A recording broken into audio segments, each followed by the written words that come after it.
الحمد لله رب العالمين والصلاة والسلام على سيد الأنبياء والمرسلين وعلى آله وأصحابه أجمعين أما بعد فأعوذ بالله من الشيطان الرجيم بسم الله الرحمن الرحيم يا أيها الذين آمنوا قوا أنفسكم وأهليكم نارا الأخ صدق اللہ العظیم۔ حضرات محترم اور سامعین کرام، میں نے آپ حضرات کے سامنے ابھی قرآن کریم کی ایک آیت تلاوت کی ہے۔ دعا کیجئے کہ اللہ تبارک و تعالی اس آیت کی روشنی میں مجھے صحیح اور سچی بات کہنے اور ہم سب کو اس پر عمل کرنے کی توفیق عطا فرمائے۔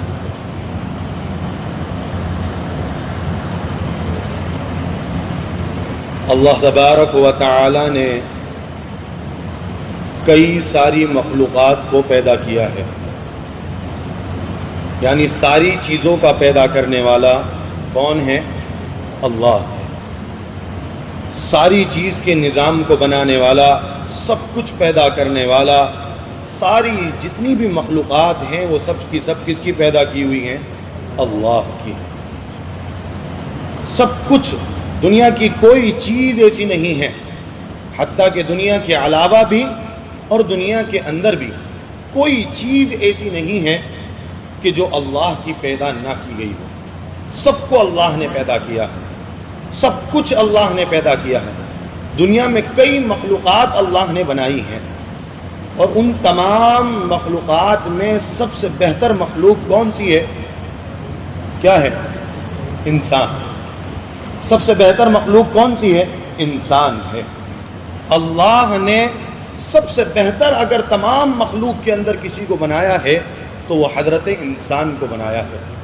جس کو اشرف المخلوقات بھی کہتے ہیں۔ یعنی تمام مخلوق کے اندر سب سے افضل، سب سے اعلیٰ، سب سے بہتر، سب سے عمدہ اگر کوئی مخلوق کے اندر سب سے اچھی مخلوق میں کوئی ہے تو وہ انسان ہے۔ انسان سے اچھا، انسان سے زیادہ سمجھدار، انسان سے زیادہ بہترین کوئی دوسری مخلوق نہیں ہے۔ یہ اللہ کی بڑی نعمت ہے، یہ اللہ کا بڑا انعام ہے کہ ہمیں اللہ نے انسان بنایا ہے۔ چاہتا تو کوئی دوسری مخلوق بھی بنا سکتا تھا، لیکن اللہ نے ہمیں انسانوں کے اندر پیدا کیا۔ پھر اس انسان کا انسان ہونا یہ کمال نہیں ہے، اس انسان کا انسان ہونا یہ کمال نہیں ہے، کیونکہ کل قیامت میں سارے انسان آخرت کے اندر اللہ کے دربار میں کھڑے ہوں گے، لیکن وہی نجات پائے گا، وہی فائدہ اٹھا پائے گا اس کے اندر سے کہ جو انسان کو، جس انسان کے پاس اللہ تبارک و تعالی نے ایمان کی دولت سے نواز رکھا ہوگا۔ کل قیامت کے اندر سب سے بہترین اگر کوئی شخص ہوگا تو وہ ایمان والا ہوگا۔ اور دنیا کے اندر بھی اللہ نے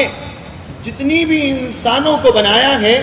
ان تمام انسانوں کے اندر، پورے عالم میں، پوری دنیا کے اندر اگر کوئی سب سے بہتر اگر انسانوں کے اندر اگر کوئی ہے تو وہ ہے کہ جس کے پاس میں اللہ نے ایمان کی دولت سے اس کو نواز رکھا ہے۔ دنیا کے اندر کوئی دولت، دنیا کے اندر کتنی بھی بڑی نعمت ہو، حتیٰ کہ اگر یہ تو سب کے پاس ہے، یعنی ماں باپ کی دولت سب سے بڑی نعمت مانی جاتی ہے کہ اللہ نے ماں باپ ایسی دولت بنائی ہے کہ جس کا کوئی ثانی نہیں ہے، جس کا کوئی دوسرا نہیں ہے۔ یعنی اگر اس کے متعلق اگر سوال کیا جائے تو سگا باپ اور سگا ماں نہیں بن سکتا کوئی دوسرا۔ یہ اللہ نے سب سے بڑی نعمت بنائی،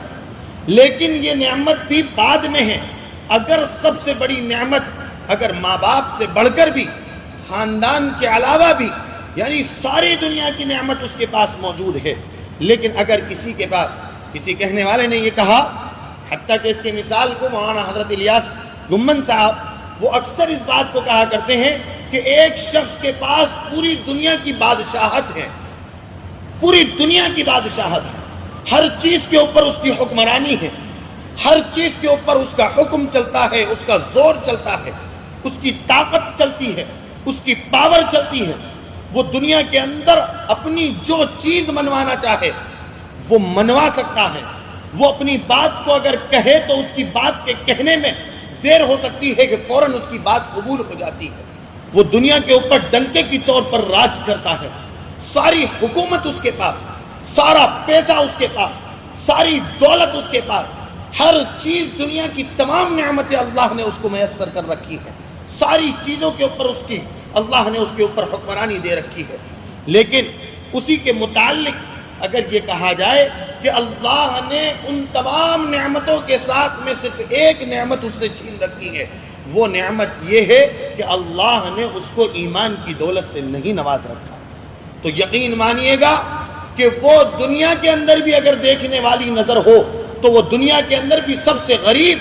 سب سے غربت، سب سے بیکار، سب سے کمتر، سب سے نیچے درجے کا آدمی وہی مانا جائے گا کہ جس کے پاس چاہے حکمرانی ہو، لیکن اللہ نے اگر اس کو ایمان کی دولت سے نہیں نواز رکھا تو سمجھیے کہ اس کے پاس کچھ نہیں ہے. لیکن ایک شخص وہ ہے کہ جس کے پاس رات کا کھانا نہیں، اس کے پاس ڈھنگ کا لباس نہیں، کپڑے پہنتا ہے تو جسم پر پھٹے ہوئے ہیں، اس کا جسم کوئی ایسا نہیں کہ جس کے جسم کے اوپر کوئی طاقت موجود ہو، اس کے پاس کوئی ایسی چیز موجود نہیں ہے، وہ ہر چیز سے پریشان ہے. صبح اٹھتا ہے تو پریشانی سے اٹھتا ہے، رات کو سوتا ہے تو پریشانی میں سوتا ہے، دن کے اندر گزارتا ہے تو پورا دن پریشانی میں گزر جاتا ہے. لیکن وہ دنیا کے اندر ساری تکالیفوں کو برداشت کر رہا ہے، ساری تکالیفیں اس کے پاس موجود ہیں، لیکن اللہ نے اس کو ایمان کی دولت سے نواز رکھا ہے. تو خدا کی قسم وہ اس انسان سے کہ جس کے پاس ساری نعمتیں موجود ہیں اس سے لاکھوں گنا نہیں بلکہ کروڑوں گنا اس سے زیادہ بہتر ہو سکتے ہیں کہ جس کے پاس اللہ نے ایمان کی دولت سے نواز رکھا. کیونکہ کل قیامت میں جب انسان مر جائے گا اور جب یہ مرنے کے بعد میں کل قیامت میں جب پیشی ہوگی، اللہ کا سامنا ہوگا، اللہ کے سامنے جب کھڑا ہوگا تو اس کھڑے ہونے کے وقت میں یہ پوچھا جائے گا تو اس وقت میں ان الذین کفروا لو ان لهم ما فی الارض جمیعا، کہ کل قیامت کے اندر کہ جس کے پاس ایمان نہیں ہوگا، ایمان کی دولت سے وہ دور ہوگا، اس کے پاس کچھ بھی ایمان نہیں ہوگا، اور کل قیامت کے اندر دنیا کی تمام نعمتیں کہ جس نے حکومت کی تھی پوری دنیا پر، جس نے پوری دنیا کے اوپر حکومت کی، اس کے پاس مال و پیسہ خوب تھا، اس کے پاس ساری چیزیں دنیا کے پاس نعمتیں موجود تھی، کل اللہ کے دربار میں جب قیامت میں کھڑا ہوگا تو وہ ساری دولتوں کو اللہ کے سامنے لا کر جب پیش کرے گا، ایسی دولت کہ جس کو زمین و آسمان کو بھر دیا جائے، سارا کا سارا بھر دیا جائے، اور وہ اللہ کے دربار میں یہ کہے کہ یا اللہ میں نے دنیا کے اندر میرے پاس اس وقت میں ایمان نہیں تھا، آپ نے ایمان کی دولت سے مجھے اس وقت میں دنیا میں نہیں نواز رکھا تھا، تو یا اللہ آج میں آپ کے سامنے وہ تمام دنیا کی نعمت آپ کے سامنے لا کر رکھتا ہوں اور مجھے وہ ایمان کی دولت سے نواز دیجئے اور مجھے جنت میں داخل کر دیجئے. فرمایا کہ کل قیامت میں کسی بھی حالت میں وہ جنت میں داخل نہیں ہو سکتا، کسی بھی حالت میں اس کو جنت میں داخل نہیں کیا جائے. ان الذین کفروا لو ان لهم ما فی الارض جمیعا، کہ تمام کا تمام اللہ کے سامنے وہ فدیہ پیش کر دے، ساری کی ساری دولت اللہ کے سامنے اگر وہ دینا چاہے گا تو کل قیامت میں اس کی ساری چیزوں کو دینے کے بعد بھی اس کی سنوائی نہیں ہوگی، اس کی سنوائی کسی بھی حالت میں نہیں ہوگی. سنوائی جب ہی ہوگی کہ جب ایمان والا ہوگا. حضرت انس رضی اللہ تعالی عنہ فرماتے ہیں کہ نبی کریم صلی اللہ علیہ وسلم نے فرمایا کہ قیامت کے اندر عرش کا میدان سجا ہوگا، سب کے سب لوگ کھڑے ہوں گے، اللہ کے حبیب صلی اللہ علیہ وسلم تشریف لائیں گے اور لانے کے بعد میں اپنی امت کے متعلق اللہ کے دربار میں سوال کریں گے کہ یا اللہ آپ نے کہا تھا کہ آپ کی سفارش قبول کی جائے گی، میں اللہ آپ کے دربار میں آ کر آپ کے سامنے کھڑا ہو کر میں اپنی امت کے متعلق یہ سوال کرتا ہوں کہ اللہ کہ جس کے پاس بھی ذرہ برابر بھی یعنی رائے کے دانے کے برابر بھی اگر اس کے پاس ایمان موجود تھا، اگر وہ دنیا کے اندر اس کے پاس میں رائی کے دانے کے برابر بھی ایمان موجود تھا، تو یا اللہ میں آپ سے اس کے متعلق سوال کرتا ہوں کہ اللہ اسے وہاں سے نکال کر جہنم سے نکال کر جنت میں داخل کر دیا جائے. پھر اللہ کے حبیب صلی اللہ علیہ وسلم فرمائیں گے کہ اللہ کے حبیب صلی اللہ علیہ وسلم فرمائیں گے کہ اللہ رائی کے دانے کے برابر نہیں بلکہ ذرہ برابر بھی ہلکی سی بھی اس کی حرارت اگر اس کے ایمان کی موجود تھی اور دنیا کے اندر اس کے پاس اتنا سا بھی ایمان موجود تھا تو یا اللہ میں آپ سے اس کے متعلق سوال کرتا ہوں اور میری آپ سفارش قبول کر لیجئے اور اس کو جنت میں داخل کر دیجئے۔ اللہ اکبر۔ کل قیامت میں سفارش کے لیے بھی شرط ہے، اللہ کے حبیب کائنات کے سردار جو سفارش کریں گے اس کی سفارش کے لیے بھی شرط یہ ہوگی کہ اس کے پاس ایمان موجود ہو۔ اگر اس کے پاس ایمان موجود نہیں ہوگا تو کل قیامت میں اللہ کے حبیب صلی اللہ علیہ وسلم کی سفارش بھی اس کے متعلق قبول نہیں کی جائے گی، کیونکہ اللہ کے حبیب صلی اللہ علیہ وسلم جب معراج پر تشریف لے گئے تھے، جب معراج پر تشریف لے گئے تو معراج پر تشریف لے جانے کے بعد اللہ کے حبیب صلی اللہ علیہ وسلم کو 3 تحفے دیے گئے تھے، 3 ہدیے دیے گئے تھے، 3 گفٹ دیے گئے تھے۔ ان گفٹ کے اندر ایک ہدیہ یہ تھا کہ اللہ کے حبیب صلی اللہ علیہ وسلم کو یہ کہہ دیا تھا کہ جا کر اپنی امت کو کہہ دینا کہ ساری چیزوں کا معاملہ مل جائے گا، ساری بخشش کا پروانہ مل جائے گا، لیکن مشرک کی بخشش کا پروانہ نہیں ہوگا، شرک کی بخشش کا پروانہ نہیں ہوگا۔ اگر اس کے پاس ایمان نہیں ہوگا تو کل قیامت میں اس کے پاس وہ بخشش نہیں ہو سکے گی، اس کو کسی بھی حالت میں بخشا نہیں جائے گا، وہ ہر حال میں جہنم کے اندر داخل ہوگا۔ قرآن کریم میں فرمایا اِنَّا لَنَنْصُرُ رُسُلَنَا وَالَّذِينَ آمَنُوا فِي الْحَيَاةِ الدُّنْيَا وَيَوْمَ يَقُومُ الْأَشْهَادُ۔ قرآن کریم میں فرمایا کہ اللہ تبارک و تعالیٰ ایمان والے کی یہ فضیلت ہے۔ اللہ تبارک و تعالیٰ نے فرمایا کہ بے شک ہم اپنے رسولوں اِنَّا لَنَنْصُرُ رُسُلَنَا کہ بے شک ہم اپنے رسولوں کی بھی مدد کرتے ہیں، وَالَّذِينَ آمَنُوا اور جو لوگ ایمان لائے ہیں ان کی بھی ہم مدد کرتے ہیں۔ فرمایا کہاں پر؟ فِي الْحَيَاةِ الدُّنْيَا، دنیا میں بھی ہم ان کی مدد کرتے ہیں، وَيَوْمَ يَقُومُ الْأَشْهَادُ اور کل قیامت کے اندر جو فرشتے گواہی دینے والے کل قیامت میں جہاں پر کھڑے ہوں گے اس عرش کے میدان میں بھی اور وہاں پر قیامت میں بھی ہم ان کی مدد کریں گے۔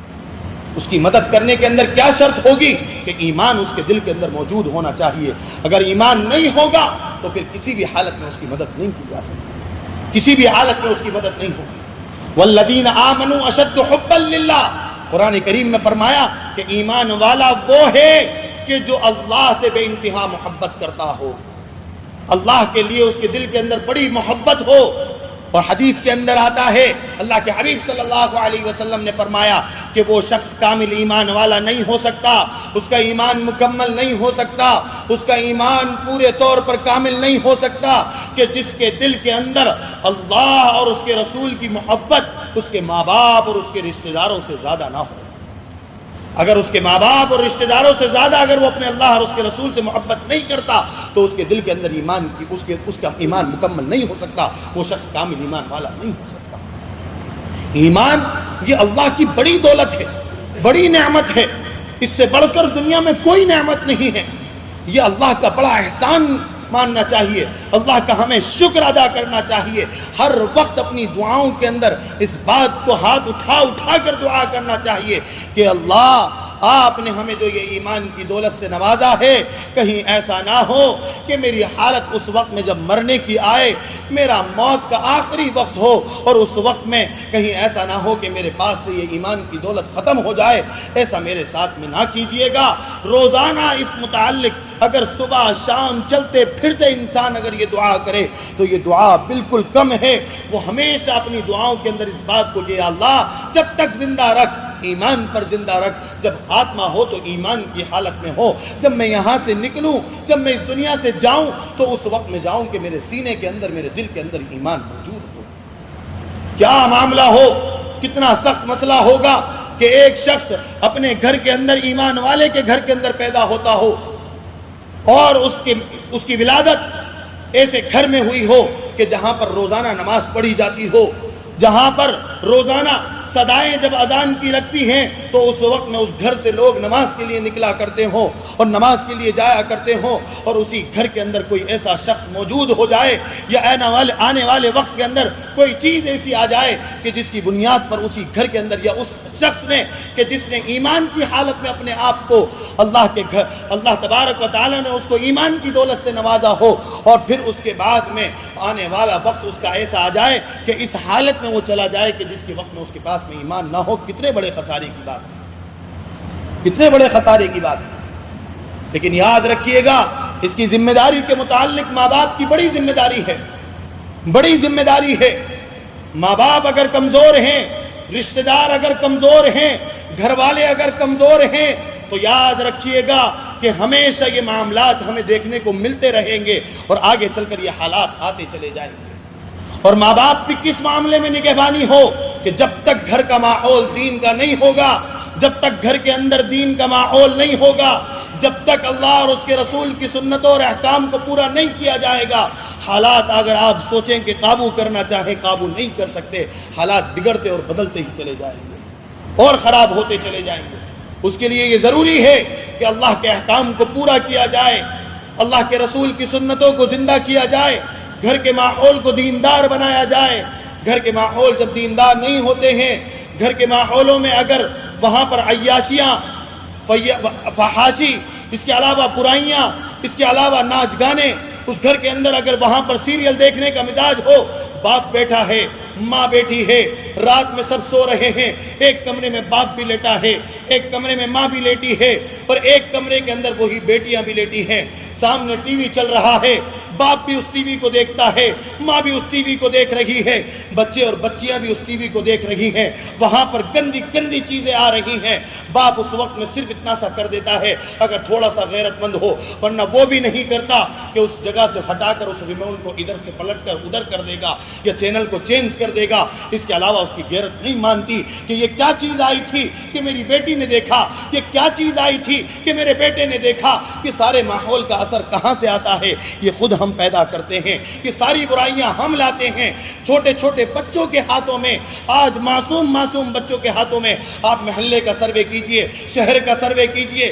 آپ اپنے گھروں کی گلیوں کے اور نکڑوں پر جا کر سروے کیجئے۔ چھوٹے چھوٹے بچے ہیں جن کی عمر کچھ نہیں ہے، ابھی تو انہوں نے بیج بویا ہے، یعنی ان کی 3-5 سال 5-6 سال کی عمر ہے، اس کو موبائل کے تعلقات سے معاملہ دیکھا جاتا ہے کہ چھوٹے چھوٹے بچے بیٹھ کر موبائل چلا رہے ہیں، نہ باپ کا پتہ، نہ ماں کا پتہ، نہ باپ بولنے والا نہ ماں بولنے والی۔ راتوں کی تنہائیوں کے اندر باپ بیٹا کس طریقے سے اپنی رات گزار رہا ہے، بیٹی اپنے موبائل کے اندر کس طریقے سے رات گزار رہی ہے، کوئی پوچھنے والا نہیں، کوئی کہنے والا نہیں۔ قرآن کریم میں فرمایا یا ایھا الذین آمنوا قوا انفسکم واہلیکم نارا۔ یاد رکھیے گا کہ اے ایمان والو کہ تم اپنے ایمان کی بھی حفاظت کرو، اپنے گھر والوں کی بھی ایمان کی حفاظت کرو، اپنے اہل و عیال کی بھی حفاظت کرو۔ یا ایھا الذین آمنوا، اے ایمان والو، قوا انفسکم واہلیکم نارا، کہ تم جہنم کی آگ سے، جو جہنم کی آگ کیسی ہوگی، اس آگ سے تمہیں اپنے آپ کو بھی بچانا ہوگا، اپنے گھر والوں کو بھی بچانا ہوگا، اپنے گھر والوں کی بھی حفاظت کرنی ہوگی، اپنے آپ کی بھی حفاظت کرنی ہوگی۔ یہ نہیں کہا یا ایھا الذین آمنوا قوا انفسکم نارا، قرآن کریم میں یہ نہیں فرمایا کہ اپنے آپ کی حفاظت کرنا صرف جہنم کے عذاب سے، نہیں، فرمایا کہ تم ذمہ دار ہو۔ اللہ کے حبیب صلی اللہ علیہ وسلم نے فرمایا، اللہ کے حبیب صلی اللہ علیہ وسلم نے فرمایا کہ ہر شخص اپنے گھر کے اندر جو بڑا ہوتا ہے وہ اپنے رعایا کا، اپنے گھر کا ذمہ دار ہے۔ اگر وہ اس شخص کی رعایا کی حفاظت نہیں کرتا تو کل قیامت میں اس کے دامن کو پکڑا جائے گا، اس کے گریبان کو پکڑا جائے گا، اور گریبان پکڑا نہیں جائے گا بلکہ اس کے گریبان کو چیر چیر اور تار تار کیا جائے گا کہ تیرے پاس ہم نے اولادیں دی تھی، ہم نے تجھے اولادوں سے نوازا تھا، ہم نے تیرے کو گھر والوں کے اندر بڑا بنایا تھا، چودھری بنایا تھا، تو گھر کا سردار تھا، تو گھر کا ذمہ دار تھا، تیرے گھر کے اوپر تیری حکمرانی چلتی تھی، تو کسی بھی بات میں دنیا کے اندر حکمرانی چلا لیا کرتا تھا، لیکن جب بات دین کی آتی تھی تو خود بھی کوتاہی کرتا تھا اور اپنی اولادوں کی بھی نگہبانی نہیں کرتا تھا۔ یقین مانیے گا، آپ سوچیں کہ اس وقت میں جنت میں چلے جائیں، نہیں جانا ہوگا۔ فرمایا کہ وہ جہنم کی آگ کیسی ہوگی، فرمایا وقودها الناس والحجارہ، ایسی جہنم کی آگ ہے کہ جس کا ایندھن، اللہ نے فرمایا کہ جس کے لیے ایندھن جو جلانے کی چیزیں ہوتی ہے، اللہ نے اس کو پتھروں کو بنایا ہے۔ فرمایا وقودها الناس والحجارہ علیہا ملائکہ، اللہ نے خود فرمایا قرآن کے اندر کہ کہ پھر وہ قیامت کے اندر وہ جہنم کی آگ کیسی ہوگی کہ جس کے اوپر ہم نے اپنے فرشتوں کو مقرر کر رکھا ہوگا، ان فرشتوں کو لگا رکھا ہوگا، وہ فرشتے اس جماعت کے اس جہنم کی آگ کے لیے کھڑے ہوں گے۔ فرمایا علیہا ملائکۃ غلاظ شداد لا یعصون اللہ ما امرہم ویفعلون ما یؤمرون، بڑے سخت مزاج کے فرشتے ہوں گے، کسی کی نہیں سنیں گے، کوئی بات نہیں مانی جائے گی، وہ اپنی کوئی بات منوانے کی کوشش کرے، فرشتے اس وقت میں اس کو دھتکار دیں گے، اس کو ماریں گے، اس کو بھگا دیں گے۔ سخت مزاج کے فرشتے اللہ تبارک و تعالی لگائے گا۔ فرمایا لا یعصون اللہ، وہ اللہ کی ذرہ برابر بھی نافرمانی نہیں کریں گے، اللہ کی ذرہ برابر بھی نافرمانی نہیں کریں گے۔ فرمایا وَيَفْعَلُونَ مَا يُؤْمَرُونَ، اللہ اسے یہ کہے گا کہ یہ کر دیجئے، اور وہ فوراً اللہ کے حکم کو پورا کرنے والے ہوں گے، اللہ کے حکموں کو پورا کرنے والے ہوں گے۔ آج ہم اپنے ایمان کی بھی حفاظت کریں اور اپنے گھر والوں کی بھی ایمان کی حفاظت کریں۔ ایمان کا سودا کیا جا رہا ہے،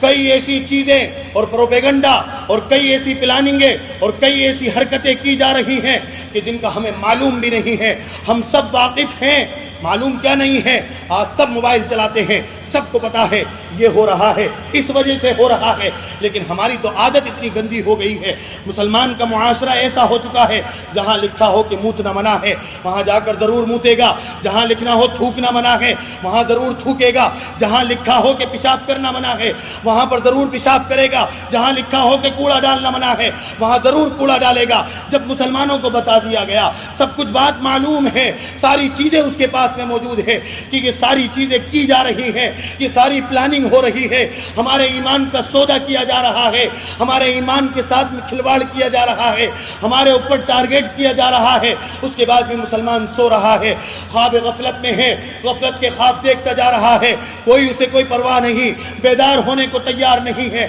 اپنے حال میں مست ہے۔ بلکہ ہمیں ہر چیز کے اوپر دیکھنا چاہیے، کہیں ایسا تو نہیں ہے کہ ہماری اولادوں کا ہم نے خود نے اپنے ہاتھوں سے ایمان کا سودا تو نہیں کر رکھا۔ ہم جہاں تعلیمیں دلا رہے ہیں، جہاں ہم اپنے بچوں کو پڑھا رہے ہیں، جہاں پر ہم اپنے بچوں کو بھیج رہے ہیں، کہیں ایسی جگہیں تو نہیں ہیں کہ جہاں پر ان بچوں کا ایمان کا سودا ہو رہا ہو، جہاں پر ان کے ایمان کا کھلواڑ کیا جا رہا ہو، جہاں پر ان کے ایمان کو تار تار کیا جا رہا ہو۔ ہم اپنے معاملے میں کبھی نہیں دیکھتے، کوئی پرواہ نہیں ہے، کوئی احساس نہیں ہے، اور وہ باپ کو پرواہ نہیں، ماں کو پرواہ نہیں، گھر والوں کو پرواہ نہیں۔ بچہ جا رہا ہے، کہاں جا رہا ہے، بچی جا رہی ہے، کہاں جا رہی ہے، کہاں رہ رہی ہے، کوئی پتہ نہیں۔ معاف کیجئے گا کہ لوگ یہ کہیں گے کہ اس وقت میں آپ نے اس بات کو کسی کو ٹارگیٹ کر اللہ کی قسم بات ٹارگیٹ کی نہیں ہے، لیکن دل اس بات پر دہلتا ہے کہ یہاں پر بیٹھ کر کہ ہمارے پاس میں کوئی ایسی چیز ہو جاتی ہے، ایک بچے کے پاس میں ایک ایمان والا،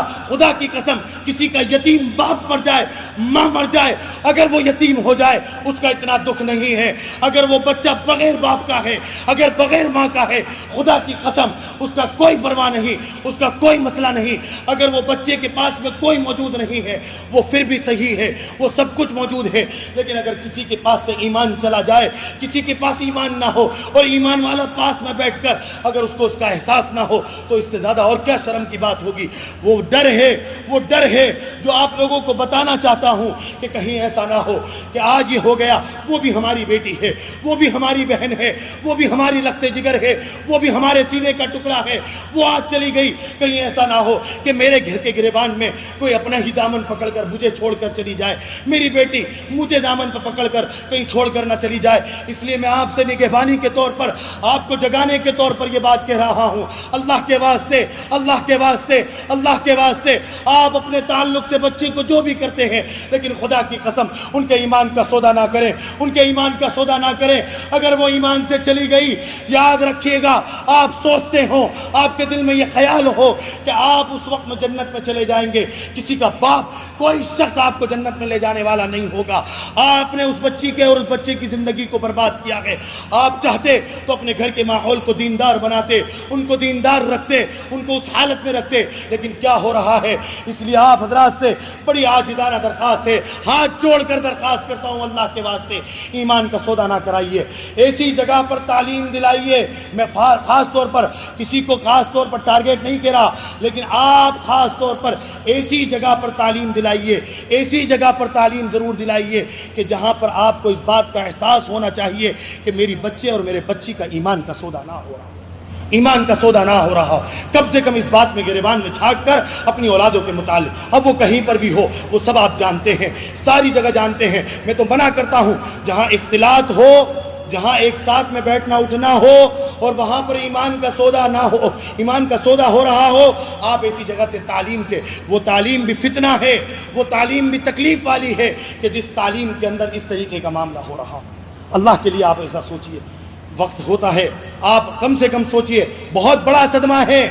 بہت بڑا صدمہ ہے، بہت بڑی قربانی ہے۔ اس لیے آپ حضرات سے بڑی عاجزانہ درخواست ہے، اللہ کے لیے گھر جائیں، یہاں سے جب نکل کر جائیں، اب تک آپ نے بیان نہ سنے ہوں گے، لیکن آج کے اس بات کو سن کر، اللہ کے واسطے اس عرضی کو سن کر اپنے گھر کے اندر جا کر اس کے متعلق، اپنے بچوں کے متعلق ضرور اچھا فیصلہ کریں اور اپنے بچوں کے متعلق اچھی فکر کریں، کیونکہ کل قیامت میں اچھی تربیت والے اچھے باپ کو بہت سراہا جائے گا۔ اللہ تبارک و تعالی ہم سب کو کہنے سننے سے زیادہ عمل کی توفیق عطا فرمائے۔ اللہ تبارک و تعالی ہم سب کے ایمان کی بھی اور اپنے گھر والوں کے بچوں کی بھی ایمان کی، خود کے ایمان کی بھی، سب کے ایمان کی اللہ تبارک و تعالی پوری حفاظت فرمائے۔ آمین۔ وآخر دعوانا الحمدللہ رب العالمین۔